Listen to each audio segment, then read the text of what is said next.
ناس كتير بتبقى لسه جايبه لبس جديد وبعد اول غسله بتلاقي اللبس كش منهم ومبقاش مظبوط عليكم. عشان كده في الفيديو ده هقول لكم على طريقه سهله جدا هتقدروا ترجعوا بيها اي ملابس ضيقت عليكم او كشت بعد اول غسله. كل اللي عليكم تصلوا على النبي وتكملوا معايا الفيديو للاخر.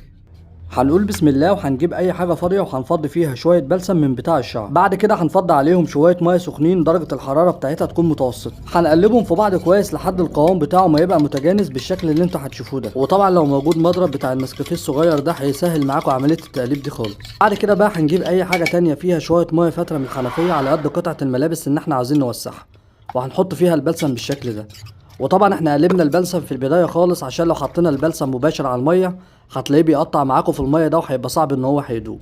بعد كده بقى بننقع قطعه الملابس في الميه ديت لمده ساعه، وبعد الساعه ما تعدي بنجيب قطعه الملابس ونعصرها بالشكل اللي انتوا شايفينه ده، وبنخليها كده تبقى منديه شويه، ما بنعصرهاش خالص يعني. بعد كده بقى بنجيب عندنا اي فوطه او اي بشكير ابيض يكون حجمه كبير شويه ويكون لونه ابيض، وده طبعا تحسبا ان الفوطه او البشكير ملونين ممكن يجيبوا لون او ينضحوا على قطعه الملابس. بعد كده بقى بنجيب قطعه الملابس وبنحاول نفردها على الفوطه او البشكير بالشكل اللي انتوا شايفينه ده. اهم حاجه واحنا بنفردها على الفوطه او البشكير ان احنا نفردها بشكل كويس وما يبقاش فيها كسر او تجاعيد او الكلام ده كله، ونحاول نمطها بشكل كويس جدا عشان تدي معانا الوسع المطلوب. وطبعا بلسم الشعر بيسهل الموضوع ده لانه بيساهم بشكل كبير جدا في تمدد الانسجه بتاعه الملابس. الميزه بقى في الطريقه ديت ان انتوا بتقدروا تتحكموا في قطعه الملابس زي ما انتوا عاوزين، يعني لو عايزين توسعوا منطقه الصدر بس او عايزين توسعوا منطقه الوسط بس وقطعه الملابس مظبوطه عليكم بس عاوزين تطولوها بس، او عايزين توسعوا قطعه الملابس كلها، فالموضوع بيكون سهل جدا. وده طبعا بيكون عن طريق ان انتوا بتجيبوا ازاز ميه كبيره او صغيره مش هتفرق،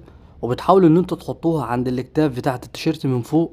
وطبعا منطقه الكتف دي بتكون من النادر جدا انها تضيق، ولو ضاقت ما بيكونش ليها تاثير قوي. المشكله كلها بتكون في منطقه الصدر او منطقه الوسط او التيشيرت او قطعه الملابس ذات نفسها، انها بتكون قصرت، يعني بيكون طولها كام مناسب، وبعد كده بعد غسله مثلا اول غسله او اول استخدام فبتحسوا ان التيشيرت قصر. عشان كده انا بنصح دايما بلاش تضيقوا او تقصروا اي قطعه ملابس بعد اول غسله. يعني لو شارين ملابس جديده بلاش تودوها عند الترزي تظبطوها على مقاسكم بالظبط الا لما الملابس دي تتغسل الاول، لان بنسبه 90% الملابس دي ممكن تقصر او ممكن تضيق. بعد كده بقى بنحاول نمط قطعه الملابس وبالذات من المنطقه اللي بتكون تحت الباط ديت اللي هي منطقه الصدر، وبنثبت ازازه ميه، والجهه التانية اللي بتكون قصادها بنحط ازازه ميه تانية. وطبعا ده زي ما قلت لكم قبل كده لو احنا عاوزين نوسع منطقه الصدر بس بقيه التيشيرت مظبوط سواء كان طول او عرض. طب لو احنا محتاجين بقى نوسع قطعة الملابس ديت من عند منطقة الوسط ومحتاجين ان احنا نطولها كمان، بنيجي عند السوق بتاعة التيشيرت زي ما انتوا شايفينها كده، بنمطها او نشدها جامد وبنحط ازازة مية، والجهة التانية برضو بنحط ازازة مية، وبنسيبها على الوضع ده لحد ما قطعة الملابس تنشف. وبكده بفضل الله قطعة الملابس هترجع لطبيعتها تاني او ممكن توسع حاجات بسيطة.